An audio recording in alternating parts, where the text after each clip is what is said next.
মাছৰাতি নদীখনে বিনাই। কথা মঞ্জু কাকতি। পাঠ পৰিস্মিতা বৰা। নিশা জোনৰ জিলিঙনিত খিৰিকীৰে অপলকভাৱে চাই ৰওঁ মোৰ ঘৰৰ কাষেৰে বৈ যোৱা নদীখনলৈ।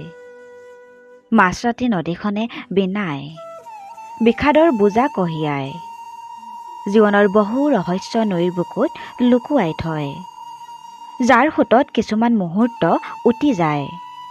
কেতিয়াবা নৈখনত নিজকে হেৰুৱাওঁ, কেতিয়াবা আকৌ আনক বিচাৰি পাওঁ। নৈখনৰ দুয়োপাৰে কেতিয়াবা সুখ দুখবোৰ খেলিবলৈ লয়, আশা নিৰাশাৰ ঢৌ হৈ। নৈখনে আৱেগ অনুভূতিবোৰ জগায়, কবিৰ মনত পূৰ্ণাংগ কবিতা হৈ। নৈখন মোৰ নীৰৱতা আৰু নিসংগতাৰ লগৰী, পাহৰিব নোৱাৰা অতীতৰ সংগ। জীৱন মাথো এখন নৈৰ দৰে, কিছুমান মুহূৰ্ত উটুৱাই লৈ যায়, কিছুমান স্মৃতি উভতাই দি যায় সাগৰলৈ আগুৱাই যোৱাৰ পথত। নৈখন মোৰ বাবে এখন নৈ নহয়, মোৰ বাবে প্ৰেম, ভালপোৱা আৰু হাজাৰ তীখাৰ সংগম।